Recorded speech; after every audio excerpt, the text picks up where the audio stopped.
Assalamualaikum warahmatullahi wabarakatuh. Apa kabar kalian? Semoga kalian baik-baik saja dan tetap diberikan kesehatan oleh Allah Subhanahu wa Ta'ala. Bantu channel kami dengan tombol subscribe dan tekan tombol lonceng kalian. Terima kasih ya. Semoga kisah ini bermanfaat. Seorang kakek diam-diam bawa cucu tes DNA gara-gara mirip tetangga. Hasilnya mencengangkan. Baru-baru ini beredar kisah kakek diam-diam bawa cucu tes DNA. Kejadian kakek diam-diam bawa cucu tes DNA terjadi di China. Sang kakek diam-diam bawa cucu tes DNA lantaran merasa curiga. Tuan Li merupakan pensiunan yang tinggal di provinsi Hunan, Cina. Ia memiliki uang pensiun sekitar 3.500 yuan per bulan.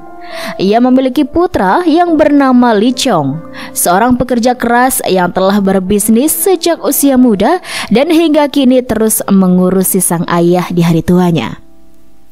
Dengan kondisi seperti itu, sobat, Tuan Li seharusnya menjalani kehidupan dengan penuh sukacita. Namun, siapa sangka ia malah memiliki beban selama 8 tahun. Hal itu berangkat dari kecurigaannya akan istri sang anak, Fuong Mi. Setelah sang menantu melahirkan cucu laki-lakinya, Li Min, Tuan Li merasa ada yang tak beres dengan rumah tangga sang anak. Bukan tanpa alasan, dugaan itu muncul lantaran wajah sang cucu lebih mirip dengan tetangganya daripada putranya sendiri. Li Chong dan Fong Mi memiliki kulit yang cukup putih, sedangkan anak mereka memiliki kulit yang cukup gelap. Tak sampai di situ, keduanya juga memiliki kelopak mata tunggal, sedangkan putra mereka memiliki kelopak mata ganda.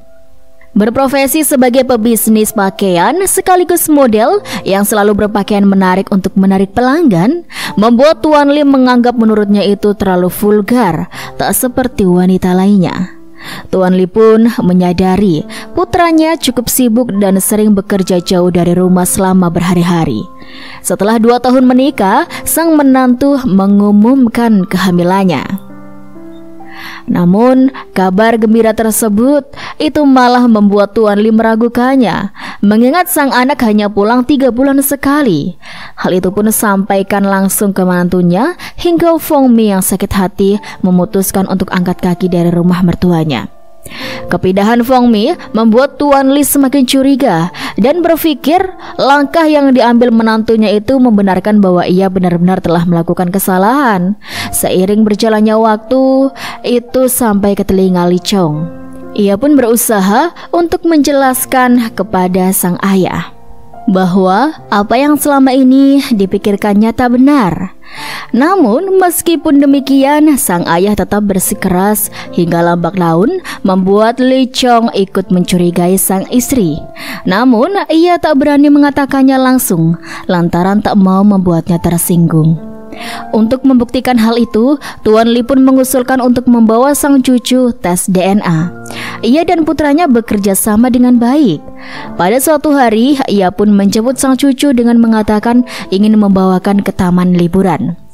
Namun, pada kenyataannya, membawa sang cucu ke rumah sakit untuk mengadakan tes DNA tanpa sepengetahuan menantunya. Tuan Li pun berhasil, tes DNA cucunya berlangsung lancar. Namun, hasil tes DNA sang cucu cukup mengejutkan. Kecurigaan selama 8 tahun ini ternyata tidak benar, sobat. Li Min benar anak kandung putranya. Saat mengetahui mertuanya membawa putranya untuk tes DNA tanpa sepengetahuannya, Fong Ming pun cukup marah. Ia begitu kecewa dengan tindakan mertuanya yang dinilai sudah kelewatan. Hal itu pula yang membuat wanita itu segan-segan melayangkan gugatan perceraian. Li Chong pun menyesali perbuatannya. Ia berulang kali meminta maaf pada sang istri, namun Fong Ming tetap bersikeras untuk menceraikan lantaran berpikir tak mungkin melanjutkan hubungan yang sudah berjalan tanpa kepercayaan dengan satu sama lain selama ini. Bahkan ketika kerabat mereka berusaha mencegah Fong Ming pun tak bisa. Terlebih ketika mendengar pengakuan anak mereka yang mengaku tak menyukai ayahnya dan akan mengikuti ibunya kemanapun ibunya berada. Apa boleh buat sobat, nasi sudah menjadi bubur. Li Chong menyesali kerja kerasnya selama ini yang berujung pada kehancuran rumah tangganya. Ia pun begitu menyesal karena terlalu sibuk hingga tak peduli dengan putranya. Nah, itulah sobat kisah yang bisa Rizky sampaikan. Semoga dari kisah ini kita lebih bisa menjaga lagi hubungan kita dengan pasangan. Kepercayaan adalah nomor satu dalam hubungan. Jadi, jagalah itu supaya hubungan kita tetap berjalan lancar. Semoga bisa bermanfaat dan menjadi pembelajaran bagi kita semuanya. Terima kasih, sekian dari Rizky. Wassalamualaikum warahmatullahi wabarakatuh.